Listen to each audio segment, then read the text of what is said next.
মৃত্যু হঠাৎ আসে। আজ তুমি হাসছ, কাল তোমাকে মাটির নিচে শুইয়ে দেওয়া হবে। চারজন মানুষ কাঁধে তুলে নিয়ে গেল। দোয়া পড়া শেষ, মাটি চাপা দিল, সবাই চলে গেল। এখন তুমি একা, চারদিক অন্ধকার। হঠাৎ কবরের ভেতর অদ্ভুত শব্দ, মাটি কাঁপছে। দুই ভয়ঙ্কর ফেরেশতা সামনে উপস্থিত। প্রশ্ন করলেন, তোমার রব কে? তোমার দিন কি? তোমার নবী কে? জিহ্বা শুকিয়ে গেল, মুখ খুলছে না। দুনিয়ায় নামাজের সময় মোবাইল ছিল, কাজ ছিল, অজুহাত ছিল, কিন্তু আজ কোনো অজুহাত নেই। হঠাৎ কবর সংকুচিত হতে শুরু করল। বুকের হাড় একে অপরের সাথে চেপে যাচ্ছে। মাটির নিচ থেকে কালো বিষাক্ত পোকামাকড় বের হলো। তাদের দেহ শক্ত, চোখ জ্বলছে আগুনের মতো। তারা শরীরের ওপর উঠে পড়ল, দাঁত বসিয়ে দিল।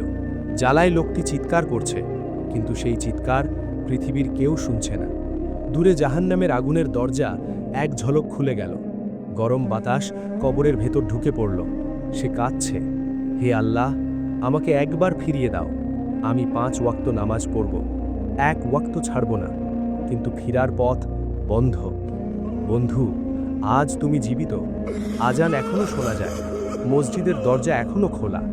কবরের সেই অন্ধকার রাতের আগে আজই সিজদায় মাথা রাখো, কারণ কবরের প্রথম রাত হবে তোমার জীবনের সবচেয়ে দীর্ঘ রাত। এ ধরনের ভিডিও পেতে আমাদের চ্যানেলটিকে সাবস্ক্রাইব করুন। ধন্যবাদ।